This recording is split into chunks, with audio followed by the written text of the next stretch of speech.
కుటుంబానికి ఉత్తరాలు రాస్తే తప్ప అసలు వాళ్ళు ఏమైపోయారో తెలియని సిచ్యువేషన్స్. కడు పేదరికంలో బతుకుతున్న ఆ కుటుంబాలు తమ వారిని విడిపించుకోవాలంటే ఏం చేయాలి, ఎక్కడికి వెళ్ళాలి, కనీసం అవగాహన లేదు. వీళ్ళకి తెలియక బోట్లు పాకిస్తాన్ సరిహద్దుల్లోకి పోయిందని పాకిస్తాన్ నేవీ వాళ్ళు వచ్చి అరెస్ట్ చేస్తే ఈ రాష్ట్ర ప్రభుత్వం కనీసం పట్టించుకుందా అని అడుగుతా ఉన్నాను ఈ మత్స్యకార సోదరుల గురించి.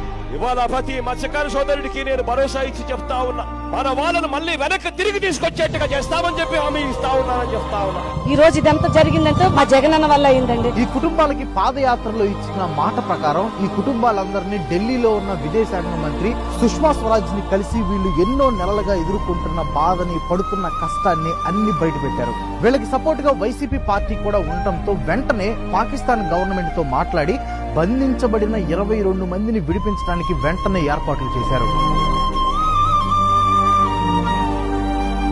సార్ మాకు ఇప్పుడు ఊపిరి పోసారు సార్, మాకు జన్మలో మర్చిపోలేదు సార్. ఎందుకంటే బ్రతికినంత వరకు మీ సేవ చేసుకుని బ్రతికంత. తల్లి మొదటి జన్మ ఇచ్చిందంటే ఈయన రెండో జన్మ ఇచ్చిన వరకు ఈ రోజు మీ ముందు మాట్లాడగలనంటే ఆయనది అదే వల్ల.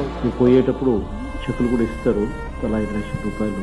దాంతో ఇంకా మళ్ళీ అక్కడికి పోకుండా ఆ డబ్బుతో కొంచెం ఇక్కడే ఏదన్నా స్థిరపడేట్టుగా ఏదన్నా ఉపయోగపెట్టుకున్నాడు. మా జగనన్న మా గుండెలో ఉన్నాడు. 15 లక్షలు మాకు మనిషికి 5 లక్షలు లెక్కిస్తే నా కొడుకు 10 లక్షలు ఖర్చు పెట్టి గవర్నమెంట్ చిప్ ఎక్కించానండి.